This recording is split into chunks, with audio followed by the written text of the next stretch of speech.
walakin kanu anfusahum ya'lamun. Jelema mah ngomong nage kos kieu teh pantes bae mang haji anu mah tuja salat darajin ge sebabnya mah teu pabeulit jeung daarpan kami mah isuk aya sore eueuh sore aya isuk eueuh nu mantak pabeulit kami mah deuk ka masjid salat teh lantaran dibere susah ngomongna kitu kan. Pantes bae si itu mah Pak Haji anu mah rajin ngaji rajin salat rajin ibadah teh lantarannya nama atuh geus teu butuhna naon pamajikan leuwih ti hiji dahareun kumaha hayangna bae duit ambalaya kendaraan nya nama geus mewah jasa atuh pantes ngomong nage karar itu sok deura ge bere manehanana teu saeutik nu tadina jelema fakir ngomong karitu diangkat ku Gusti Allah kahirupanana dahar aya jabatan aya atau dagang lancar sugih tapi tetep bae barang sugih leuwih kufur kana nikmat. Kadeule ku mata urang di lembur urang baheula manyana eukeur sedang-sedang bae ka masjid daek ngaji daek muludan daek repohara barang kuari jadi jutawan kapanggih wah esedas boro-boro di masjid boro-boro di majelis taklim dulurna ge mun ditanyakeun ai eta ka mana wallahu alam bimuradi emang kunaon atuh kula ge geus teu kapanggih-panggih nyaho nyungsep di mana teh nyaho. Eta kapan berkat nikmat lain dipake syukuran teh saeutik. Jelema mah kapan eukeur encan boga duit mah tentrem adem ayem ngeunaheun jasa. Didatangan ku babaturan bisa ngobrol atawa nyana datang ka imah babaturan ngobrol. Teu jauh-jauh jeung teu muluk-muluk obrolan teh.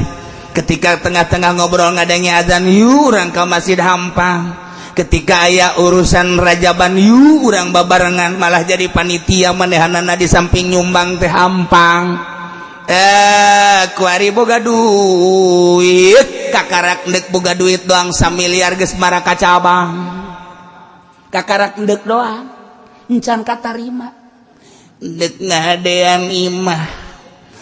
aju dek meuli mobil aju ndek nyieun kios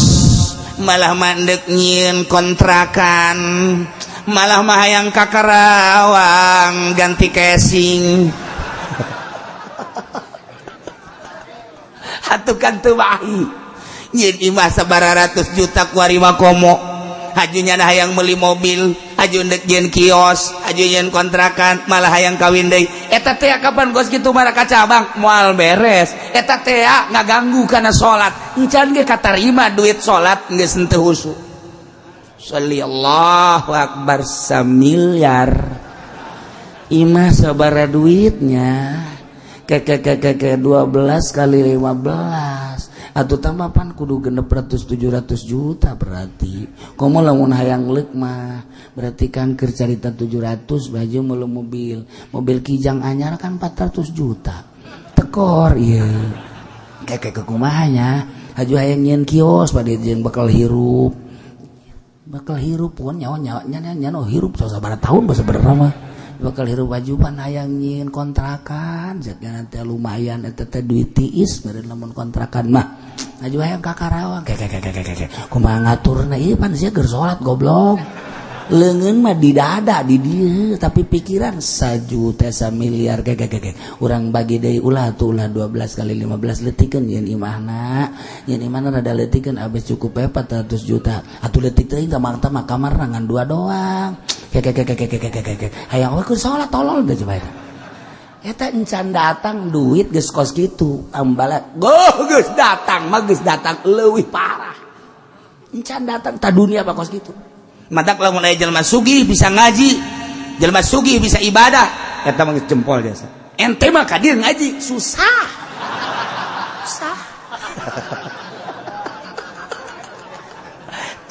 masyaallah nah ieu contona wa anzalna 'alaihimul manna wassalwa kulu min thayyibati ma razaqnakum wa ma zalamuna walakin kanu anfusahum yazlimun diberikan nikmatan ku Gusti Allah cai sing kolot sesuai jeung rasa masing-masing. Panas dibere payung langsung gomam awan mega nu pohara tiis kabina-bina. Geus teu aya keluhan. Lapar dibere buah menawa salwa tapi geuninganan geus diberesen bakal deui bakalna sebab Gusti Allah geus mere wa ma zalamuna walakin kanu anfusahum limun mayoritas 90,9% ieu jelema ketika boga dunia leuwih abrut-abrutan nu mantap kategori konasung kasir cek Kangjeng Nabi loba jelema anu ti kelekep tina dunia masyaallah kakarak boga mobil Avanza bae ge geus ti kelekep di Avanza manehanana hartina ti kelekep teh kumaha waktu salat geus teu bisa kamu salat ka masjid waktu aya naon gitu silaturahmi geus teu bisa ngaranna ti kelekep ku Avanza kakarak boga Avanza geus ti kelekep kategori konasung kasir loba jasa ad-dunya bahrun ami cak Kanjeng Nabi dunia eta lieu teu beda jeung lauk anu jero lah luar biasa bahrun ami kategori konasung kasir loba jasa jelema anu ti kelebuh ti kelekep di dunia keur can boga mobil mah manehanana sok daek berjamaah barang boga mobil digerokeun emang ayo orang berjamaah ke teu kaur tes bae ngumah ban mobil tes maghrib Allahu akbar cak pamajikan ka atuh maghrib bola bae kaburu karatan cak teh maning selesaikeun jam maghrib mah isu ge aya keneh masyaallah wara eta kakarak Avanza encan ganti Kijang encan ganti Fortuner encan ganti BMW encan ganti kitu Lexus benon gitu Lexus encan deui ganti Rolls Royce pohara jasa. Emang Rolls Royce sabaraha duit itu 12 miliar nu kula ge teu dipake-pake. Teu percaya deuleu. Bisi teu percaya beneran kula. Lain lalaga, saya mah teu percaya kan. Tuh, saya mah teu percaya ka aing. Nganggap susah berarti sia ka aing. Masya Allah di imah aing aya mobil Rolls Royce kamari anak kula. Deuleu, mau mobilan nunjuk Rolls Royce bari aya. 5.000 perak di plastik. Ya Allah aya Rolls Royce aya Cadillac baheula mah ngan sakadar aya di perusahaan gudang garam di perusahaan jarum nu boga Cadillac tuh gudang garam nu boga kitu Rolls Royce tuh jarum baheula mah nu boga Cadillac jeung Rolls Royce teh eta jeung teu meunang ka jalan ditangkap ku polisi sebab teu seimbang perekonomian Indonesia ku hari di tol Rolls Royce Ambalaya ku hari di tol di Indonesia Cadillac melaju ente mah geus naik Avanza ge suku geus naik ka ceuli.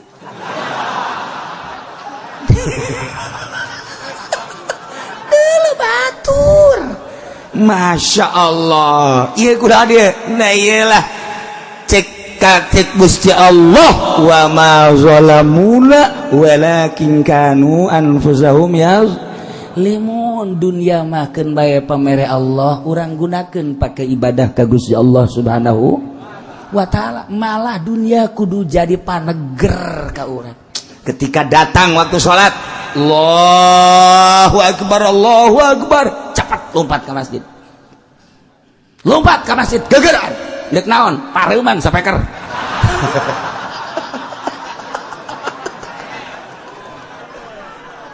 lain cepet ke masjid berpikiran aing silamun teu gegeran ka masjid dek naon tuh dahar ambalayah di imah dahareun kue ambalayah kemudian atuh bubuahan ambalayah neuk ka mamana kendaraan aya duit dihandapeun kasur ambalayah di bank masih kena loba mak nya atuh teu gegeraan ka masjid kudu kos kitu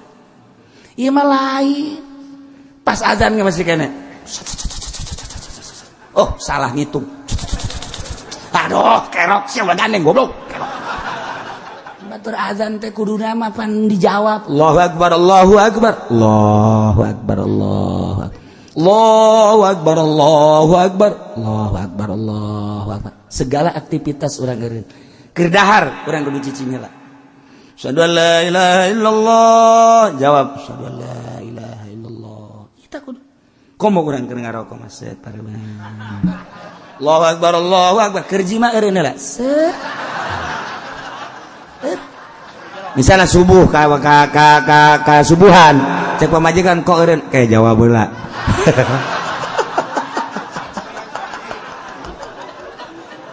aja nggak doa panjang deh cek pamajikan kesel cek kira ulah wakang doa heula tuh nah kudu nama aya fasilitas dunia di urang beuki ngejak kada ibadah bahkan pondok mana ya anu kira-kira kudu di beneran majelis mana ya beneran masih mana ya beneran sebab aing moal kebal paeh ya dunia aya di aing ibadah kudu nama gitu ieu mah lain Pak Mang Haji ieu keur ngabangun masjid batur mah geus nyarumbang Mang Haji doang can loba omong ayo bae heula nyarumbang ka aing mah keramik terakhir nusu kita kari itu bararego geus beres tah keramik nya janji Mang Haji ieu keramik jeung geus beres masjid tinggal keramik da doang je atuh ti awal lagi kan babarengan tuh babarengan sih tinggal masyarakat beri galedegnya nah iyalah nya wa ma zalamuna walakin kanu anfusahum yazlimun haja kumaha berangkatlah kangjeng Nabi Musa alaihi salam datanglah ka jurang tih lamun urang geus ka Yordan belah di laut mati Sodom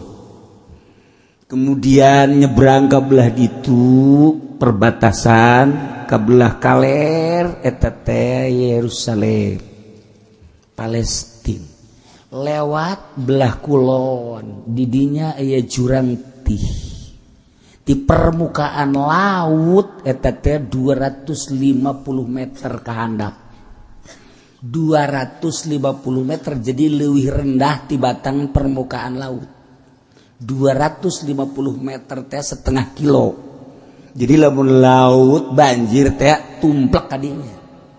setengah kilo lebih rendah tibatan laut aya di luhur eta handap disebut teh jurang tih di dieu gunung Tursina di dieu laut mati belah dia nyebrang Yerusalem Libanon kanjing Nabi Musa titah ka Libanon dakwah di dieu loba jelema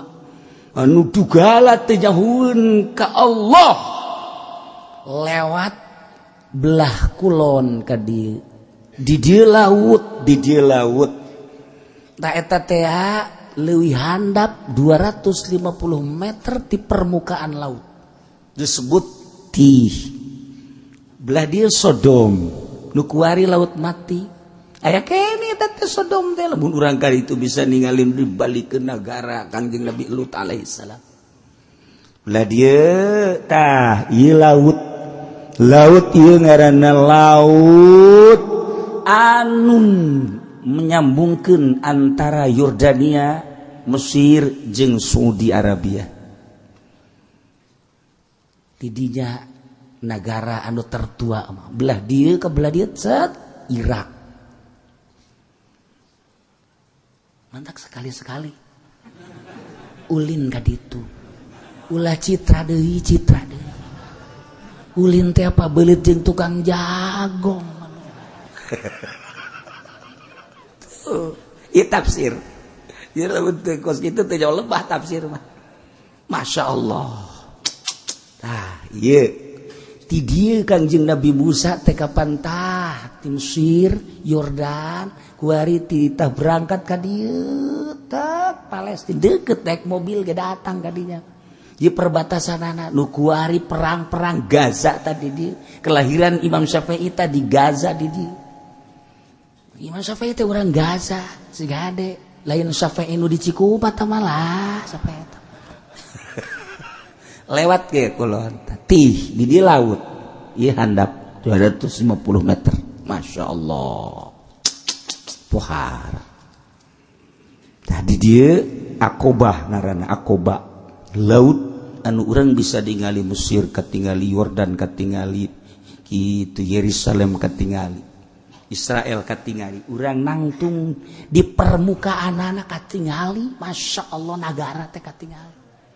mentak urang dieu mah di Aqabah mah keur si jelegur teh bom nyana nonton di dieu kaciri urang di dinya peuting itu negara lampuna Mesir kadeuleu ieu Yordan katingali itu Israel katingali asa deukeut luar biasa wih pohara ulah di dinya malam Jumat urang Arab pohara karumpul di dinya berpasang-pasangan make jubah di sial da pagawean pakaiannya nah eta pan malam Jumat ku Kangjeng Nabi mah titah karumpul dia maca sholawat endahan happy nya nama malam Jumat teh mantap pantes lamun disunamikeun deui ku Gusti Allah pantes ya Allah tah di dieu ieu Ilya mukuari mah Jericho ngaranna teh nah negara tersubur kuari di Timur Tengah tangkal cau aya di dinya waluh aya kukuk aya kabeh di dinya dah anu sok di talian teh anu panjang sorangan naon paria naon ngaranna paria belut besi ente hayang panjang bobogaan talian masa pas eta eta tuh aya nyebut bener yeuh anu naonan atuh tah deui ai mah lalagaan besi sia bener ke deui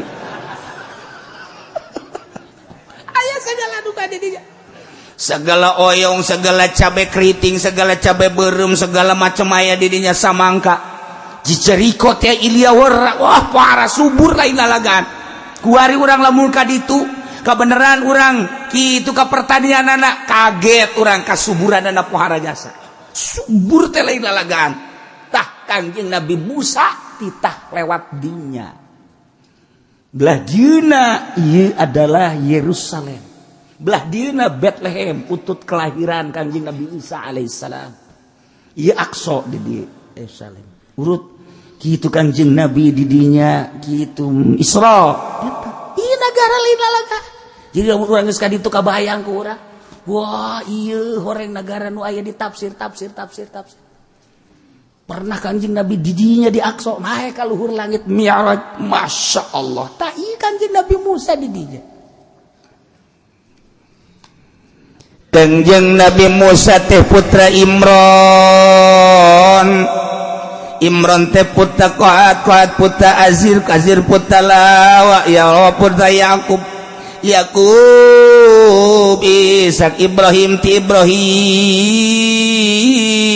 terus datang ke Kangjeng Nabi Adam alaihis diturunan Kangjeng Nabi Ibrahim teh aya Ishak aya Yakub di antara rombongan Kangjeng Nabi Musa alaihissalam aya keturunan Kangjeng Nabi Yakub. Kangjeng Nabi Musa teh gaduh istri putra Kangjeng Nabi Syuaib nami Siti Sofuro. Siapa pan aya pamajikan Oma Irama nyaho siapa pan?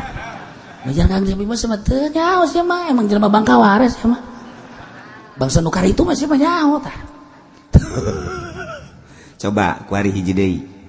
Boga kakak ngaranna Kangjeng Nabi Harun. Nah, kuari pamajikan Kangjeng Nabi Harun saha ngaranna? Ayo sia.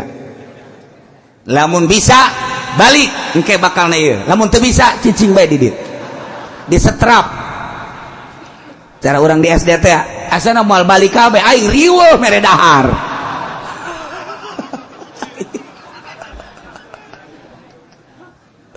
Kangjeng Nabi Harun boga pamajikan ngaran pamajikanna Ayariha ngaranna Ayariha hampir sarua jeung tadi Ariha Jericho eta mah kampung nu ku kuari ku Kangjeng Nabi Musa dek dilewatan jadi Kangjeng Nabi Musa teh titah dakwah ka negeri Palestina umat batitah dibawa anu bararagus anu hararebat tauhidna berangkatlah Kangjeng Nabi Musa lewat jurang tih anu eta tih teh leuwih handap 250 meter ti permukaan laut datanglah ka dinya Kangjeng Nabi Musa teh eta teh handap cuman datar disebut gurun eueuh nanaon ngan buatu malul cicing lah Kangjeng Nabi Musa didinya sementara sapoe dua poe tilu poe cai perbekalan teh cai hampir beak ka negeri Palestina masih keneh rada jauh-jauh atuh ditih teh ka ditu aya make onta make kuda komo leumpah di dieu teh geus kaliwatan ka panti Yordania geus datang ka pertengahan antara Yordania jeung Palestina ku Gusti Allah ditataan mana qabilah ieu mana qabilah ieu mana qabilah ieu mana qabilah ieu maka ternyata orenganan qabilah teh aya 12 qabilah nu endek dijelaskeun salah sahiji tina qabilah nu 12 teh aya turunan Kangjeng Nabi Yakub alaihi salam. Kangjeng Nabi Musa berangkat Yordania teh ieu teh dititipkeun ka Kangjeng Nabi Yusha bin Nun alaihi salam. Lamun urang geus ka Yordania terus naik ka ditu negara anu subur ke belah kidul terus engke di ditu aya masjid Kangjeng Nabi Yusha alaihi salam di handapna aya makam Kangjeng Nabi Yusha alaihi salam panjangna kira-kira bangsa itu 10 atau 9 meter panjang bahkan yang ngajelaskan 12 meter hanjakal kula harita teu mau meteran panjang panjang Nabi Yusha tapi begitu asup ka jero tiis padahal di kurungan panas di luar keur panas jadi kos di guha gitu padahal bangunan tapi barang asup Masya Allah cap tiis kos ziarah ke Abu Bakar Shibli begitu di luar panas di Baghdad eta begitu asup ka makam Abu Bakar Siddiq kunaon tiis dan luar biasa aneh urang Baghdad lagi aneh kula nanya cek urang mau cek ngomong urangna mangan kula moal diarabkeun sia teu ngarti jeung inglada poho de setik kula ge jeung urang Arab ngomong Arab tanya ku kula muntak ieu naon sebabna di luar panas di jero tiis cek urang Arab boro-boro di dinya kakara kami ge nu unggal heran ai kitu batu tuh nyanana ge jadi heran di dinya kunaon tiis ieu ge sarua Kangjeng Yusha tiis kuburanna namun di ditu di madian kuburan Kangjeng Nabi Syuaib eta mah mitoha Kangjeng Nabi Musa alaihi salam ditikakeun ka Kangjeng Nabi Musa ngaranna Siti Sopuro dibawa ta Siti Sopuro berangkat jadi nu jelas bahwa renganan didinya teh aya 12 qabilah nu mantak diabadikeun dina Al-Qur'an salah sahiji qabilah teh aya anu keturunan ti Kangjeng Nabi Yakub alaihi salam ndek dijelaskeun bahwa keturunan teh lain lalagaan boga power boga kekuatan taingan Kangjeng Nabi nitah milih pabajikan teh di antarana turunan tunkahul mar'ah diarpan tikah awewe mun aya anu opat sakwe hiji li jamaliha gelis irung mancung bulu mata bentik batana burelek Masya Allah aju pipina ngadaun seureuh gadokna endog sapotong ya Allah ya Rabbi sama ya Allah ya Allahan gitu boga namun aya orang mah paling atuh kaciku paka bojong kasepatan eta mah kos kitu mapan aya ge di Libanon di Arab di India aya nu kos kitu mah tapi teu kitu sih di urang ge kadang aya sanajan teu seureuh anu asli seureuh rada buleut be mah aya endog teu sapotong ge ya stilu parapat mah aya lah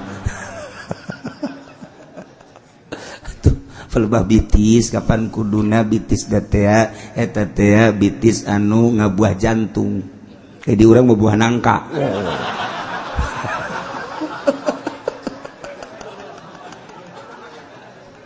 aduh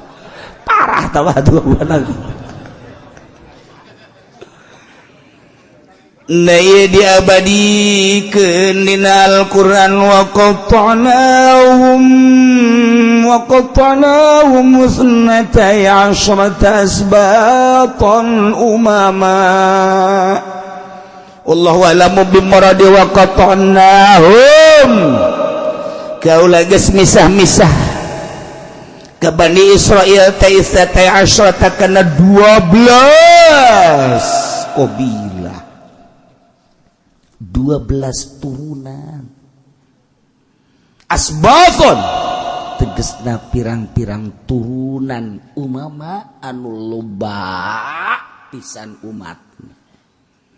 hiji-hijina turunan teh bogaan umat anu loba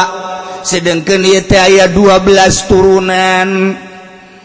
eta teh maksudna badi antara nu 12 teh aya nu boga kakuatan leuwih tibatan anu sejen pengaruh turunan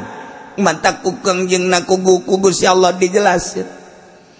ketika cicing di jurang ti atawa gurun saharati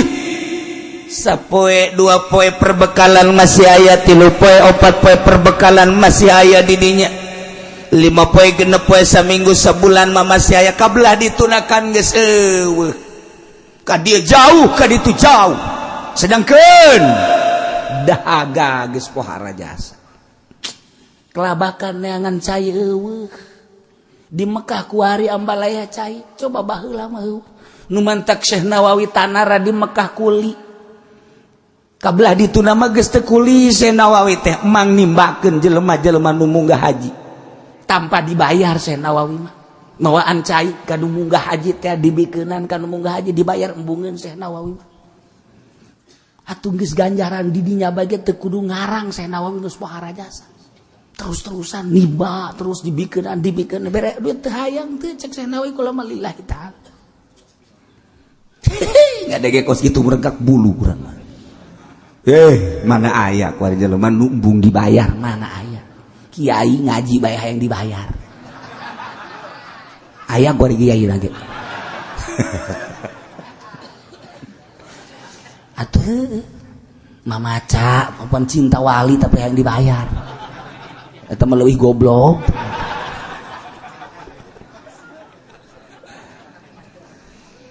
wa auhayna ila Musa idh istasqahu qaumuhu an yadrib bi'asakal hajar ayat 12 qabilah di dinya teh sementara dahaga kabeh menta ka Kangjeng Nabi Musa urang di dieu teh bakal kapantahunan ndek melalui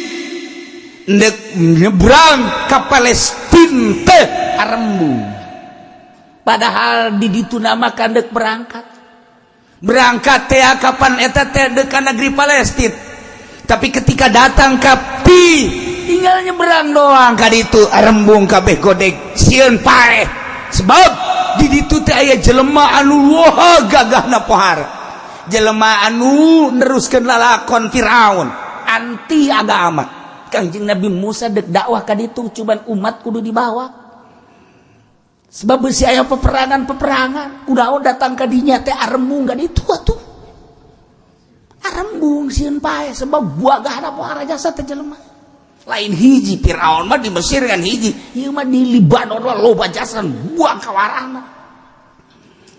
Musa kami mahatun nek daek soteh ka ditu kami mah di mana-mana di ditu aman tapi lamun teu aman mah kami mah embung je cak Kangjeng Nabi Musa justru urang ka ditu teh kita berangkat ku Gusti Allah maneh di barawage umat abeh besi di ditu aya perang urang perang teu hayang kami mah pokona mah kedek nungguan bae di dieu Musa maneh mah besi endek sorangan ka ditu los babarengan jeung pangeran maneh beuh tah ngomong kami nungguan bae di dieu ke bejaan lamun geus aman kakara kami berangkat ka ditu besi anjeun maksa-maksa amat mah eta bae jeung pangeran anu gagah ka ditu duaan gideg Kangjeng Nabi Musa ieu parah amat si umat mantak lamun kuari aya nu bangkawarah jelema aya nu dugala ulah kaget eta teh keturunan ti ditu keturunan ti ditu musola aya, masjid aya, pengajian aya, tapi di sisi digigir nu main gapleh terus bae ulah kaget. Musola deket, masjid deket, majelis talim deket, aju ngocoprak bae kiai ti mana ti meni terus bae, tapi masih kene aya nu ngadu kotok antepkeun. Pan cenah antepkeun ge engke nyana di ditu bakal dijadikeun kotok ngadu nyana di ditu. Engke urang tongton. Kotok teh bebeja ka Gusti Allah Gusti. Ieu mah kapan darul jaza Gusti abdi keur di dunya. Aju abdi di pale di kitu-kitu hulu abdi panas. Panas. Aju abdi di jantur di kitukeun. Watu abdi kikieuan tuh. Pancena kieu nyaho jantur nang di sia aing ge. Tah. Aju abdi dipaksa diadukeun. Aju rek naon teh Gusti Allah? Ieu kan akhirat Gusti, darul jaza. Kampung para ti males. Aju don, kula bere kewenangan untuk males ka jelema nu ngadukeun kula. Silakan cek Gusti Allah tangan. Waduh, si Joni di teangan kunya. Si Joni di teangan. Aya naon kotok cek. Aing baheula ku sia. Diadukeun maka aing memeh ku Allah dieuweuhkeun dijadikeun lebu aing dek ngadukeun sia nanaonan cokot henteu da naonan pokona mah sia ku aing dek diadukeun nu sampura bae kotok geus teu bisa pokona diadukeun jadi hulu sia aing ngageleng-geleng heula kotok teu geleng-geleng ayo sia bejakeun ka nu sok adu kotok bejakeun tah kos kitu-kitu tah bejakeun geura paeh ge geura teu kudu di akhirat di jero kuburan geus kapangih jeung jalaknya terus bae satungtung dunia aya mah kafir moal eueuh munafik moal eueuh nu maksiat moal eueuh anu jadi wali ge moal eueuh anu jadi ulama sholihin moal eueuh anu jelema tukang adu domba moal eueuh terus bae mantak urang pabisa-bisa kuari mangamankeun diri sorangan masing-masing ulah neuleuh ka sisi kagigir kuari mah urang bae ketika engke di akhirat aing ieu kumaha bakal urang bae kuari mah kudu diurusan teh mantak begitu ieu qabila kaum datang ka Kangjeng Nabi Musa dahaga hayang nginum Kangjeng Nabi Musa ge luak liuk dasar luak Kangjeng Nabi Musa ge dahaga atuh kudu kumaha ieu Kangjeng Nabi Musa kami teh dahaga teh Kangjeng Nabi Musa sarua kaula ge dahaga ye atuh lain kitu jawabanna atuh kami dahaga bebeja ka maneh atuh haju maneh jawabanana dahaga atuh mah jawaban enteng mah kos kitu lain kitu coba tunjukkeun kenabian anjeun Musa ambo eta kaum pohara jasa munajat Kangjeng Nabi Musa ka Gusti Allah Gusti abdi teh diangkat jadi nabi jadi rasul ku Gusti dibere mukjizat abdi teh tongkat kemudian ieu kaum teh kita dibawa teh kapan ku Gusti abdi deuk dakwah ka negeri Palestina teh ieu kaum dibawa teh titah ku Gusti kemudian titah eureun di dieu teh nang nitah Gusti ieu kabeneran ku ari teh geus darahaga hayang nginum Gusti nyanggakeun sadaya-daya ka Gusti andai kata ieu eueuh cai poe ieu asana jelema kelenger kabeh Gusti cek Gusti Allah wa auhayna ila Musa kaulan wagung ngawahyuan ke Kangjeng Nabi Musa istasqahu qaumuhu waktuna minta nginum ka Kangjeng Nabi Musa kaum napiti di jurang ti kumaha Musa an yabrib bi asokal hajar ulah hese-hese Musa gunakeun tongkat eta tongkat teh tenggelkeun ka batu nu aya di hareupeun maneh insyaallah langsung Kangjeng Nabi Musa ngangkat tongkat disaksian ku kaum-kaumna 12 kabilah hiji-hijina kabilah teh kapana ratusan ngangkat tongkat Kangjeng Nabi Musa eueuh lu kicap hiji-hiji acan harita kaum boro-boro harita ku ari ge kula ka dieu eueuh nu kicap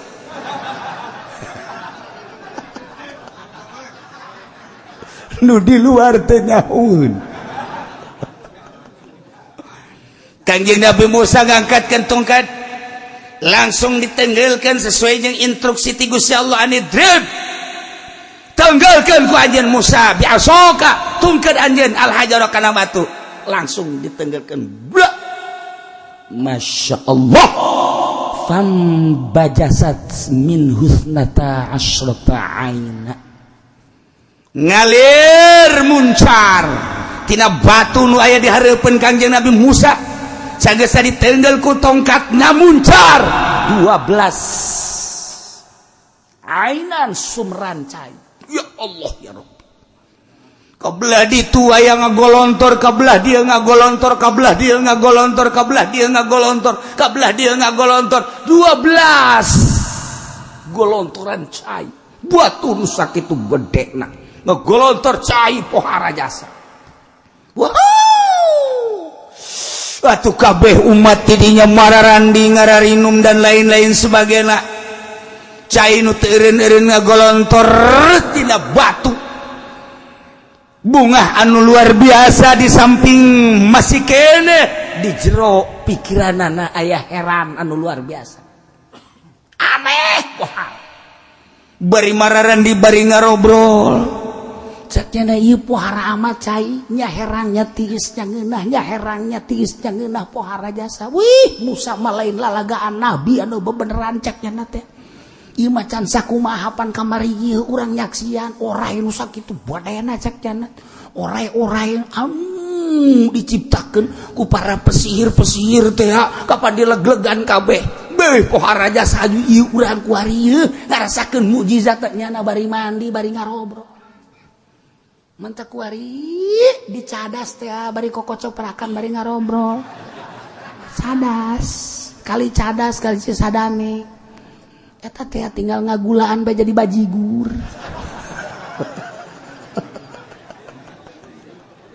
Ya Allah ya Rabbi. Qad alima kullu unasin mashrabahum. Anehna deui qad alima nyata nyahoun kullu unasin tiap-tiap qabilah tina 12 teh masyrabahum kana tempat nginum teh saliru. Qabilah-qabilah teh kapan beda-beda keturunan anak-anak beda keturunan rasna beda-beda deui kabeukina lain deui maka caina ge rasana lain deui bentukna ge lain deui warnana lain deui aya nu semu putih aya nu semu biru aya nu semu hejo eta cai rasana beda-beda tina 12 teh tah ieu lu 12 qabilah nyahoun kana tempat masing-masingna teu kaliru. Kapan rasa letah teh diciptakeun ku Gusti Allah beda-beda urang bae ge ayeuna urang teh lantaran urang Sunda urang jeung Sunda Bandung beda urang Parahyangan mah kapan sambel ge digulaan amis sayur ge digulaan amis nyana meresep kana amis-amis Sunda mayoritas tapi lamun orang Padang kabeh dicabean nyana mah kabeh ge sayur dicabean pokona mah daging dicabean kabeh dicabean eta urang Padang tapi lamun urang Kudus kabeh dikuah bae nyana mah kasangu-sangu dikuah Kudus tah mah kos kitu. Madura beda eta letah beda-beda horenganan Masya Allah karim di urang bae ge di urang ge beda-beda eta letah diciptakeun ku Gusti Allah resep amis Sunda resep lada Padang resep bangsa anu semu-semu lada tepati amis tepati Betawi atuh minuman ge beda-beda minuman beda-beda aya nu resep teh manis Jawa aya nu resep kopi pahit Lampung di Lampung mah pokona kopi ulah digulaan ulah emang aya gula sasiki ge nya teu beukieun kudu pahit bae geus pokona aya Haji Pendi mah amis asup pahit asupnya mah ora koros Ada.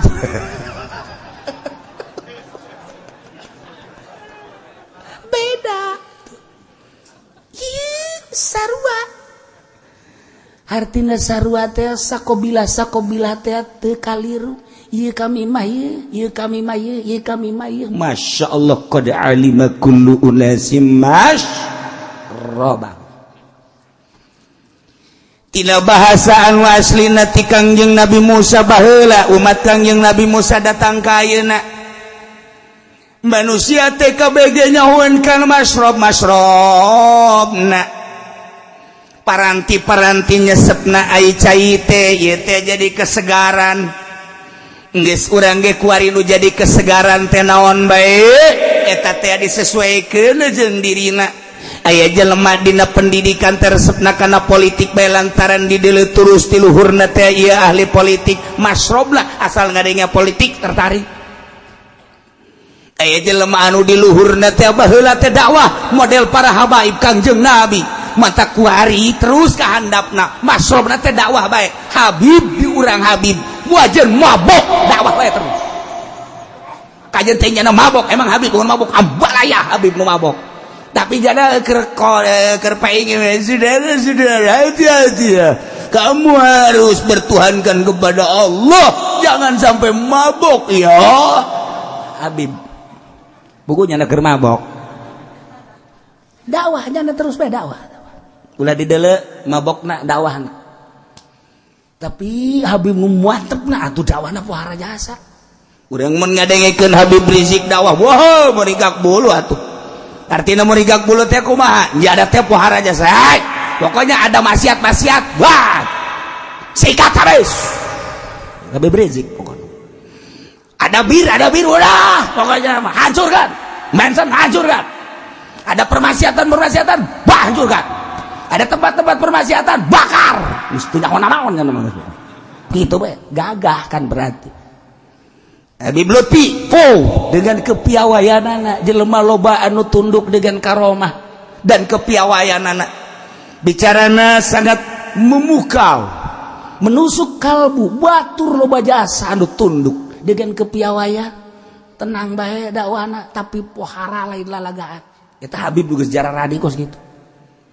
ya Habib anu ngan sakadar marhaba bae nya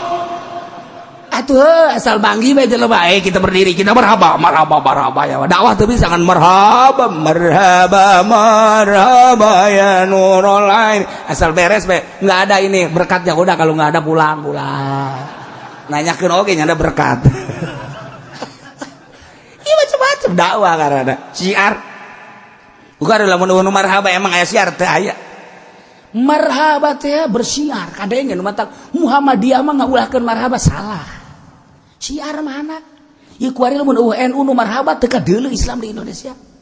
Je, ieu kadeuleu Islam di Indonesia. Ku Amerika Muhammadiyah teh dideleh, Persib teu kadeuleu.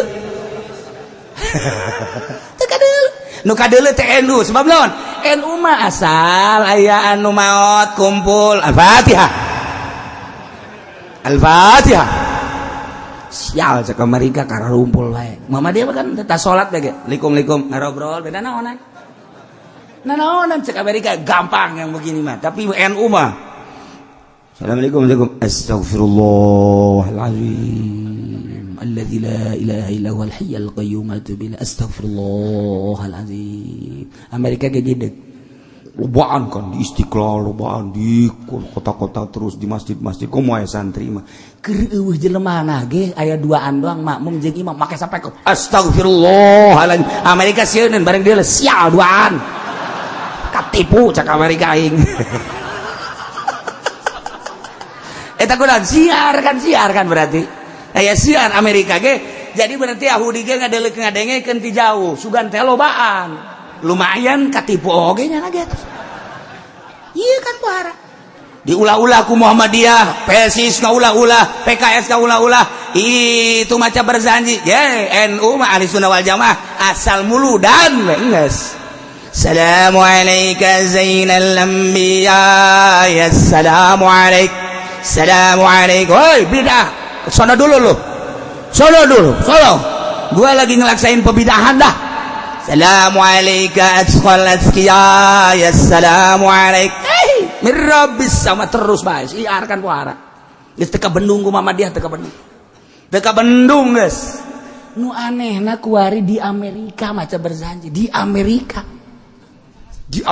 marake jas teu marake kopiah ka rasep pohara jasa sorana bagus di lain cara Pendi lain baragus sorana Masya Allah maca berjanji eta ada kurang dibaca teh nu karang bisa dibaca tolaal segala berjanji dibaca di Amerika nu mantak Amerika langsung marudah ge langsung ngahina ka Kangjeng Nabi urang mah teh nyaho permasalahanna kok ieu datang dihina bae Kangjeng Nabi horeng umatna maraca berjanji kapanasan jana Masya Allah di Amerika parasek masa berjanjina kunaon aya di Cikupan kan tibalik ya pohara di Amerika mau pohara jasa Masya Allah didengekeun kurang berjanji nu biasa nu kurang dibaca berjanji assalamualaikum zainal anbiya baik ngareureuh tolaal lagi ngeunaheun geus tala'al badru alaina min teng tong teng teng tong teng tong teng tong teng coba aja pengen ditolaal urang hayang meungpekan ceuli kunaon diasa aya galedeg jeung urang tadi urus sorana maksudnya itu diurus malah ulah sok hayang babacaan henteu ternyata terjelan bae geus kitu meureun Tilauhil Mahfuz kajeun lah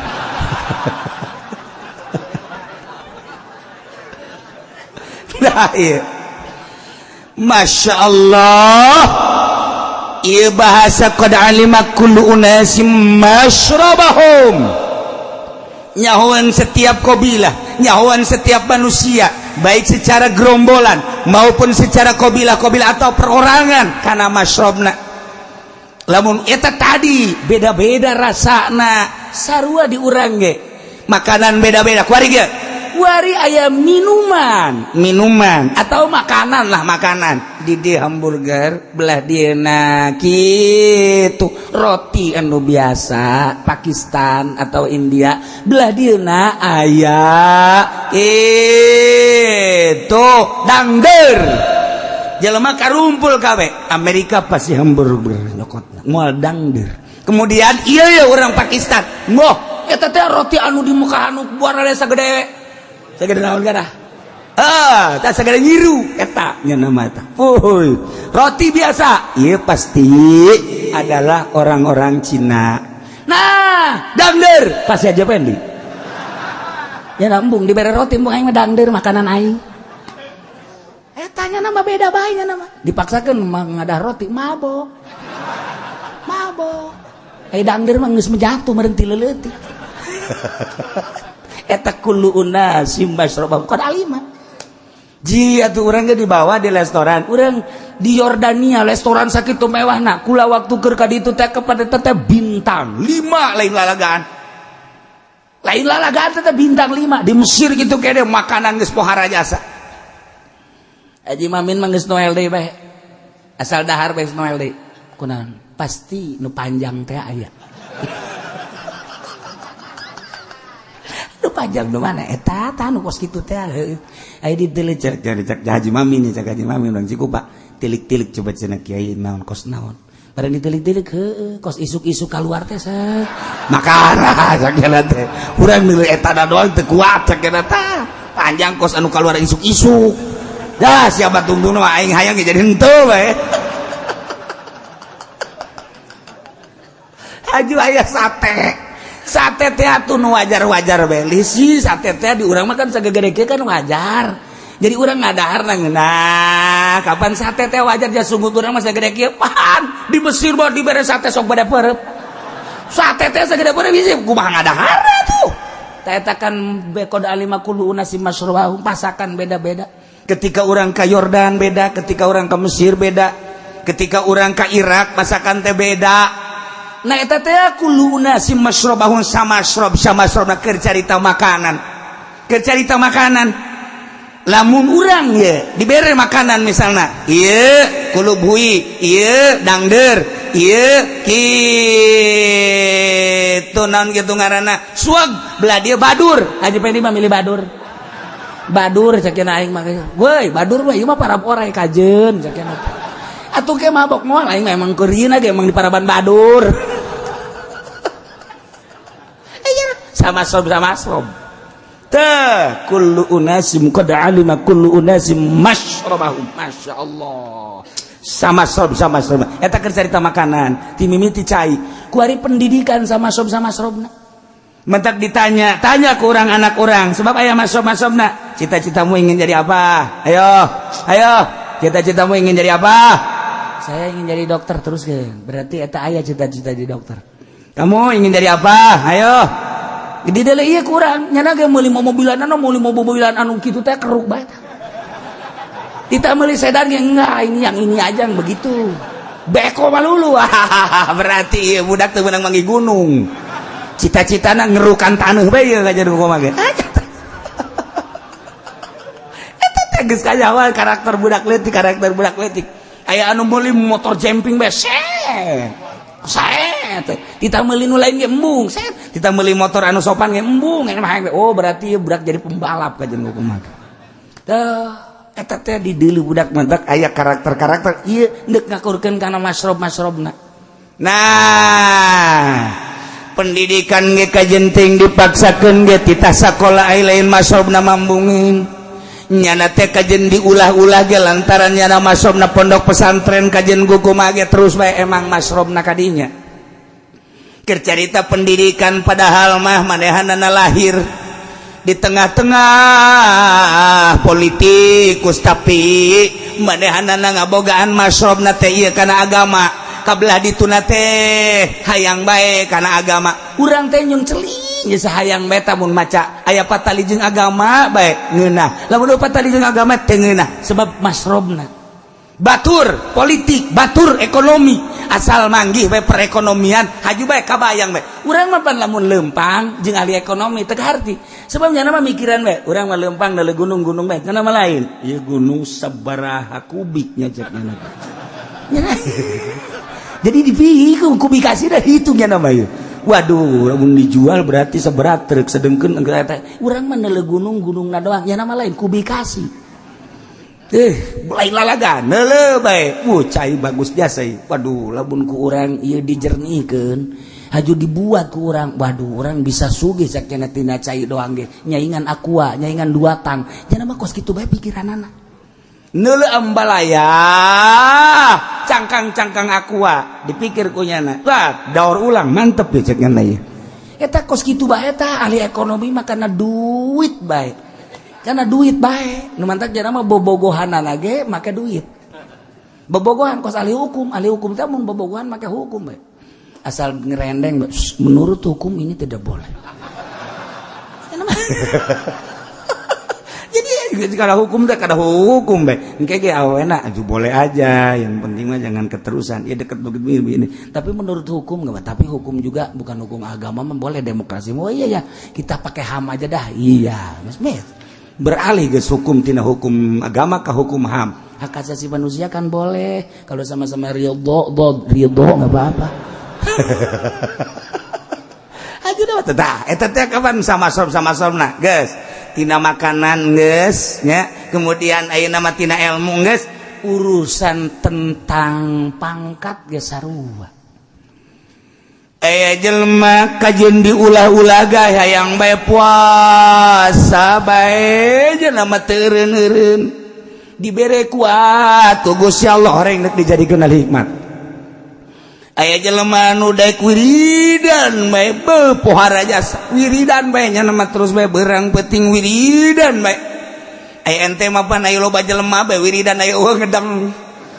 eta kos kitu pan hayang kadeuleuh ku jelema selain jelema bae kocrek bubuh hebat amat eueuh jelema bae ngedeng jurig mah kos itu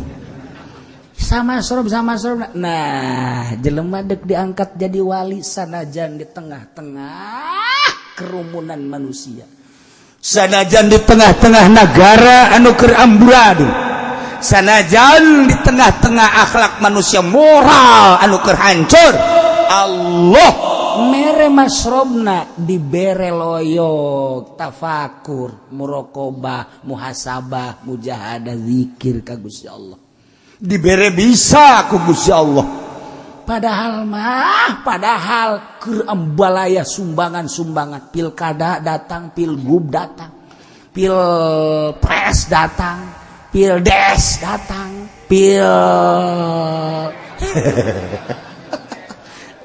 datang kabeh kan anu deka Allah mah tilok daekeun nu kos karar itu awak teh tilok di kotoran nu kos karar itu pen kuari mah kiai teh lamun bersanding jeung bupati bangga asa hebat kiai di mana disumbang ku bupati ku gubernur teh asa hebat eta mah nu kos kitu ngaranna kiai pinarakaeun tah mah kiai kos kitu mah beuh cenah nya sembarangan bae kiai maknya kiai ka neraka jeuy atuh kiai teh imam geus imam teh kabagi dua aya imam sorga aya imam neraka nya na gengke jadi imam neraka sarua je tah embungnya nama ketika datang bupati langsung tapakur ka Gusti lain bangsa jeung abdi mah nya nama bangsa itu abdi mah bangsa ieu ketika dibere lain bunga ceurik nya nama Gusti mah nya awak abdi di kotoran pan abdi teh ka Gusti mah nya abdi kudu di kotoran ku duit-duit berang ti pamarentah pan hakikatna mata mah getih Gusti teu hayangeun nya bisa bae tah batur keur meujana karere kacapean ti beurang berbagai aktivitas anu dilaksanakeun ai masrobna dasar piwalieun mah dibere daek nya jam hiji hudang langsung mandi wudu tafakur ka Gusti Allah dibere bisa bae ku Gusti Allah geus teh dingding haling dek kumaha nu didileutengan Gusti Allah bae nyaritakeun hukum teh wajib haram sunah makruh pokona mah endek diturut dek henteu pokona mah nyarita bae masrobna mengkos kitu nya nama qad alima kullu unasim masyrabahum ulah kaget lamun ieu gitu Bambang Yudhoyono jadi presiden ulah kaget lamun Jokowi jadi presiden ulah kaget Megawati jadi presiden deuleu nyana teh ti leuleutikna urang lamun kuari Hadi Pendi calon presiden saha nu deuk milih moal memberanikeun diri nyana miliaran hayang calon presiden misalna boro-boro batur anakna ge moal milih anakna geus cabodohkeun udah biarin udah urang edan cak anakna eta anak atuh komo batur iya sama srobna mendak qad alima kullu unasim masyrabahum nyata nyahun setiap kabilah setiap manusia kana masrobna ieu urang mantak betah ieu ngaji naon ku Allah geus dibere masrobna ka dieu sanajan anu deukeut aya teu dimasrobkeun mah endahan ngaluarkeun mobil berangkat kunaon ngaluarkeun mobil berangkat kunaon bisa kaburu loba jelema kunaon iya teh main teh yang atuh nyaho ngaluarkeun motor ti heula bae bisi loba jelema hese cenah geus loba jelema mah henteu basrob teh kos kitu teh tah di lembur aya lain masrob mah tuh teh dek pamarentah nu ngaji ka dieu loba jasa PNS loba jasa guru loba jasa camat lurah nu ngaji ka dieu loba sadajan ti Polda ge nu ngaji ka dieu loba nu bebeja ka kula nya bohong nya bener mah pokoknya loba bae ngaji sama masrob nya teh set jauh kahayangna kos kieu bae tapi kapan aya nu lain masrob mambung pan aing mah pejabat tinggi gengsi atuh ngaji haji uci mah atuh SD ge teu tamat menya aing dokter endos aing kudu ngaji ka nyana embong aing mah manya aing insinyur atuh sabodo leg-leg ku si dokter Hanes leg-leg ku si insinyur hayu sia gerang ngaji ka ditu hayang nyaon teu sia ka Allah hayu tuh eta sama masrobna ku Allah dibentak urang ulah marah ketika teu akur jeung urang antep kan lain masrobna ketika akur sama masrob berarti iya tuh geus kos kitu bae eta mah nu mantak urang ngaju teu akur ge jeung pamajikan jelema ye nu rumah tangga dipaksakeun bae ti awal boga anak hiji boga anak dua boga anak tilu datang ka boga anak opat ka karak nya dek bertindak emang kurang sabarna ti awal cenah teu geuna kunaon diteruskeun bae tadina teh ajakan teh susuganan atuh susuganan atuh lain nasehatan geus nasehatan pan ya anakan bae atuh tah mangalamun tah tadina atuh hasil lamunan opat si amat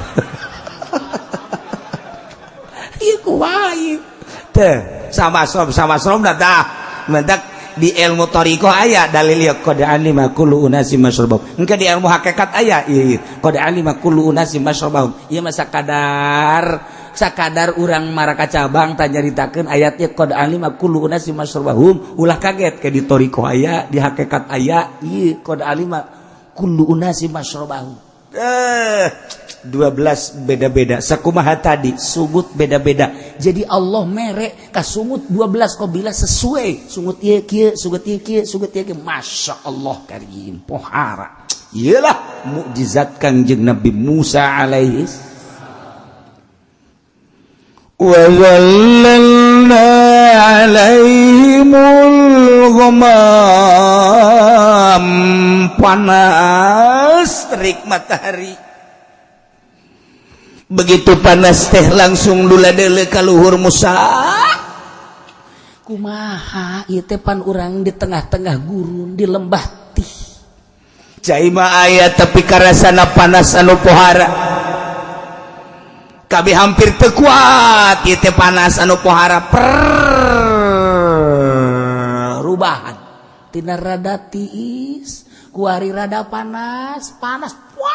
nu pohara Masya Allah makan impar panas timur tengah nyengam sebab batu kasorot ku padan poe saabna karena beut panas na pohara tapi Gusti Allah mere anu luar biasa mukjizat ka Kangjeng Nabi Musa Kangjeng Nabi Musa kakaragen ningali doang kaluhur tapi ternyata tanpa dipenta deui langsung Gusti Allah ngirim awan ya Allah mega ti jauh ketinggali leumpangna eta awan teh tek sakumaha urang ningali mega endek hujan mendung datang ka urang eta ge sarua bae awan datang ka ciri datangna lab datang katih maka eta kaum nu 12 teh ditiungan ku Gusti Allah make awan tiis pohara kurang kumaha kanikmatan kurang kumaha cai dibere sesuai jeung rasa masing-masing panas dibere tiung langsung ku Gusti Allah awan mega tiis handap Masya Allah lapar dibere kuari wa anzalna alaihimul manna wassalwa untuk menopang rasa lapar Gusti Allah nurunkeun langsung ti langit manna wassalwa Masya Allah manna teh taron jabin yakni model madu putih anu amis ka bina-bina ketika di dahar teh mantak seger salwa toir asimani manuk anu lalintuh pohara jas turun ti luhur buas mana di dahar amis pohara ngeunaheun segerna lain lalagaan tambah manuk pencit goreng pencit panggang pencit kulup lain lalagaan artina nikmat ti Gusti Allah kurang kumaha ketika dahaga langsung cai 12 rasa diayatkeun sesuai jeung qabilahna 12 panas Allah ngirim mega lapar makanan ku Gusti Allah diturunkeun manna wassalwa kurang kumaha cak Allah aing mere nikmat ka aranjeun cek Gusti Allah kulu min thayyibati ma razaqnakum hayo gerada lahar nikmati ku anjeun kabagusan rizki buah manuk cai razaqnakum nuku kami dirizkikeun ka aranjeun ka ayo gerada waktu pohara geus teh caritana naon deui ku ari aya nginum cai gagolontor sesuai jeung rasa masing-masing lapar buah mana jeung salwa aya panas langsung ditiungan kontan ku Gusti Allah make mega lain lalagaan ge pohara jas tetapi geus meresen Gusti Allah teh diberikan nikmatan anu pohara teh bakal henteu bersyukur ka Gusti Allah, bakal kufur nikmat ka Gusti Allah geus dibere dina ayat ieu teh awalna sen wa ma zalamuna walakin kanu anfusahum yazlimun. Orang Bani Israil teh henteu zalim ka kaula, walakin kanu tetapine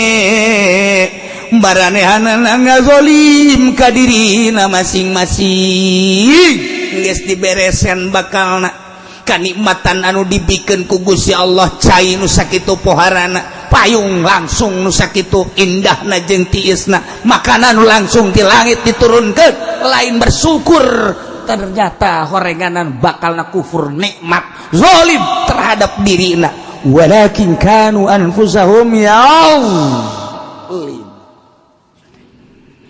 Jelema ngomong nage kos kieu teh pantes bae mang haji anu mah tujuh salat darajin ge sebabnya mah henteu pabeulit jeung dahar pan kami mah isuk aya sore aya isuk eueuh nu mantak pabeulit kami mandek ka masjid salat teh lantaran dibere susah, ngomongna kitu kan. Pantes bae si itu mah Pak Haji anu mah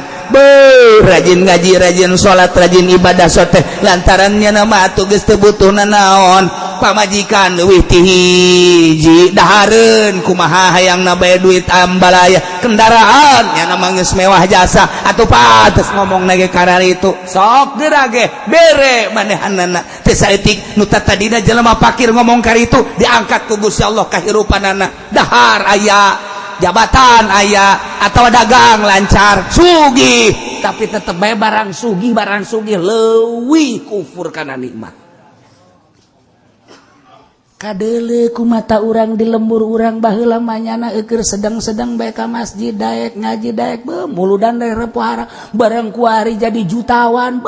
kapanggih wah esedas. Boro-boro di masjid, boro-boro di majelis taklim, dulurna ge mun ditanyakeun ai eta ka mana, wallahu alam bimuradi. Emang kunaon? Atuh kula ge geus teu kapanggih-panggih, nyaho nyungsep di mana teh nyaho. Eta kapan berkat nikmat lain dipake syukuran teh saeutik. Jelema mah kapan keur encan boga duit mah tentrem adem ayem ngeunaheun jasa.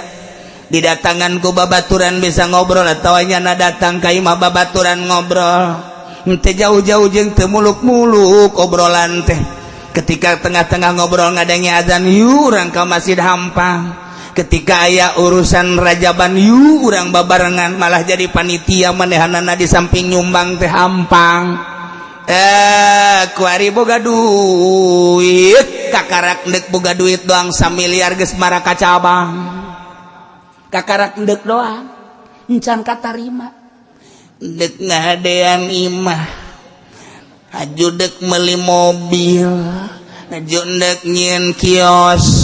malah mandek nyieun kontrakan malah mah hayang ka Karawang ganti casing atuh kan teu wahi nyieun imah sabaratus juta kuari makomo hajunya hayang meuli mobil, haju ndek nyeun kios, haju nyeun kontrakan, malah hayang kawin deui. Eta teh kapan gos kitu maraka cabang moal beres. Eta teh ngaganggu kana salat. Encan ge katarima duit salat geus henteu husu. Sallallahu akbar 1 miliar. Imah sabaraha duitnya? Ke 12 kali 15. Atuh tambahan kudu 600-700 juta berarti. Komo lamun hayang leuk mah berarti kan keur carita 700 baju meulu mobil kijang anyar kan 400 juta. Tekor ieu. Kayak kumahanya haju hayang nyieun kios bade jeung bakal hirup. Bakal hirup pun nyawa hirup sabaraha tahun basa bener mah. Bakal hirup wajuban hayang nyieun kontrakan jangan teh lumayan eta teh duit tiis beureun lamun kontrakan mah aju hayang ka Karawang kumaha ngaturna ieu pan sia keur salat goblok leungeun mah di dada di dieu tapi pikiran 1 juta 1 miliar urang bagi deui ulah 12 kali 15 letikeun yen imahna rada letikeun abis cukup 400 juta atuh letik teuing ka mangta mah kamar ngan 2 doang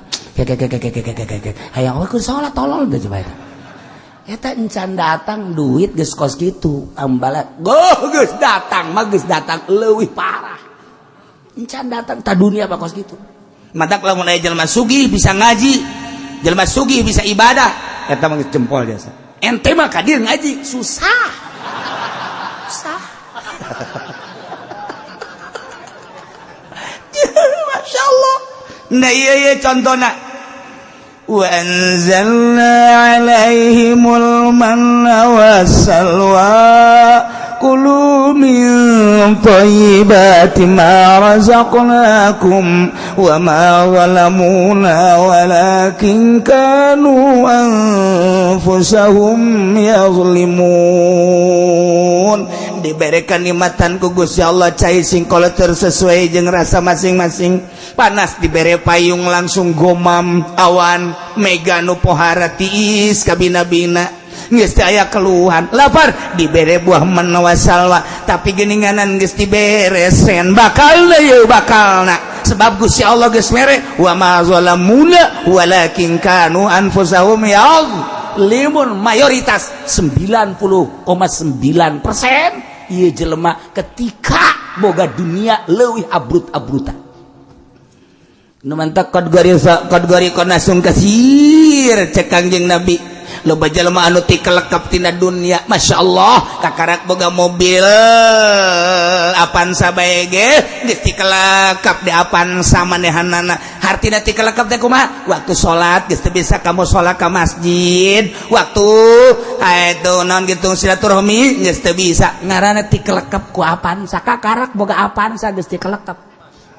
kategori konasung kasir loba jasa ad-dunya bahrun ami cak Kangjeng Nabi dunia eta lieu teu beda jeung lauk anu jero lah luar biasa bahrun ami kategori konasung kasir loba jasa jelema anu ti klebuh ti kelekep di dunia keur can boga mobil mah manehanana sok daek berjamaah barang boga mobil digerokeun nya mah ayo orang berjamaah ke teu kaur tes bae ngumah ban mobil tes maghrib Allahu akbar cak pamajikan ka atuh maghrib bola bae kaburu karatan cak teh maning selesaikeun jam maghrib mah isu ge aya keneh masyaallah para eta kakarak Avanza encan ganti Kijang encan ganti Fortuner encan ganti BMW encan ganti kitu Lexus non gitu Lexus encan deui ganti Rolls Royce pohara jasa emang Rolls Royce sabaraha duit itu 12 miliar nu kula ge teu dipake-pake teu percaya deuleu beusi teu percaya beneran kula lain lalaga saya mah teu percaya kan tuh saya mah teu percaya ka aing nganggap susah berarti sia ka aing masyaallah di imah aing aya mobil Rolls Royce kamari anak kula deuleu mau mobilan nunjuk Rolls Royce bari aya 5.000 perak di plastik ya Allah aya Rolls Royce aya Cadillac baheula mah ngan sakadar aya di perusahaan gudang garam di perusahaan jarum nu boga Cadillac tuh gudang garam nu boga kitu Rolls Royce tuh jarum baheula mah nu boga Cadillac jeung Rolls Royce teh eta jeung teu meunang ka jalan ditangkap ku polisi sebab teu seimbang perekonomian Indonesia ku hari di tol Rolls Royce ambalaya ku hari di tol di Indonesia Cadillac melaju ente mah geus naek Avanza ge suku geus naek ka ceuli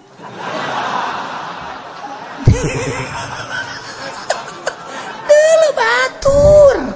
Masya Allah iya kuda dia nah iyalah cek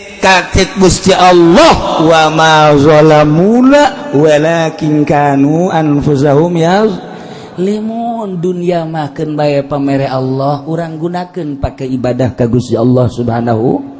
wa ta'ala malah dunia kudu jadi paneger ka urang ketika datang waktu sholat Allahu akbar cepat lompat ke masjid lompat ke masjid gegeran dek naon pareuman sapeker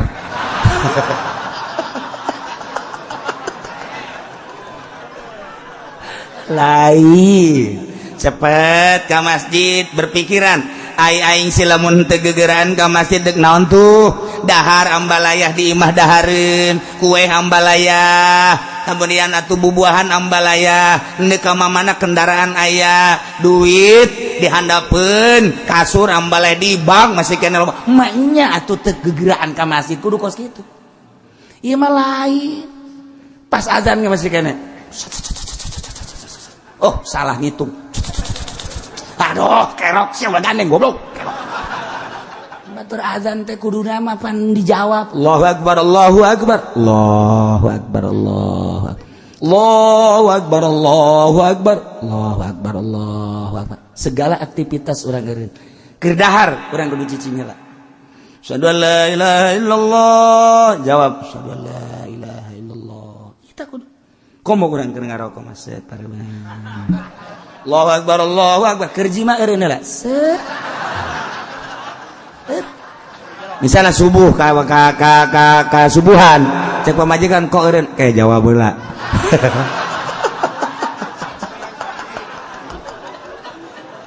aju ngadoa panjang deui cek pamajikan kesel cek kira ulah waka ngadoa heula tuh nah kudu nama aya fasilitas dunia di urang beuki ngejak kada ibadah bahkan pondok mana ya anu kira-kira kudu di beneran majelis mana ya beneran masih mana ya beneran sebab aing moal kebal paeh ya dunia aya di aing ibadah kudu nama kitu ieu mah lain Pak Mang Haji ieu keur ngabangun masjid batur mah geus nyarumbang Mang Haji doang mun can loba omong hayu bae heula nyarumbang ka aing mah keramik terakhir nu sugih teh kari itu bararego geus beres tah keramik nya janji Mang Haji ieu keramik ye geus beres masjid tinggal keramik da doang je atuh ti awal lagi kan babarengan sih tinggal masyarakat beri galedegnya nah iyalah nya wa ma zalamuna walakin kanu anfusahum yazlimun haja kumaha wa ilqila lahum uskunu wallahu